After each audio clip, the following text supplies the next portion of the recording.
Clarendon Councillors push for more events in Clarendon. That's the appeal from councillors to the Clarendon Police at the latest meeting of the Municipal Corporation. But for the police, it's not that simple.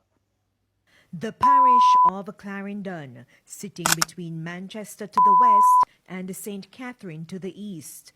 For the first 3 months of the year, the parish has been festive with entertainment events. But for Councillor Cian Barneswell of the Hayes Division, it could have been better. Recently in Rocky Point, White Sand Beaches have their carnival event, and they were not granted permit to keep the party on the beach. And I'm saying they're even going as far as to pay for police protection, police presence rather. And if you have police presence, why should it be so difficult then for permit to be granted to keep that event at an establishment which is widely recognized? Inspector Graham Evangelist of the Clarendon Police promised to invite Councillor Barneswell to a meeting to discuss that specific issue.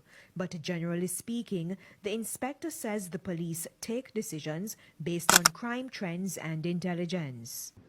If those areas are persons who want to keep those parties and those areas cannot be removed based on intelligence, then we suggest to the persons who are making the application to use another grounds which is very easy to be policed, easy to be manned, and we will not have any great difficulty.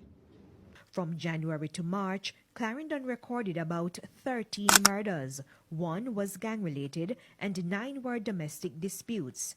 Inspector Evangelist says the police will intensify efforts to maintain public safety while working with church groups and domestic violence centers to teach conflict resolution skills. Mayor of Maypen, Joel Williams, is hoping that latest crime data will help to free up locations for entertainment events. Clarendon is now becoming what I call a party town.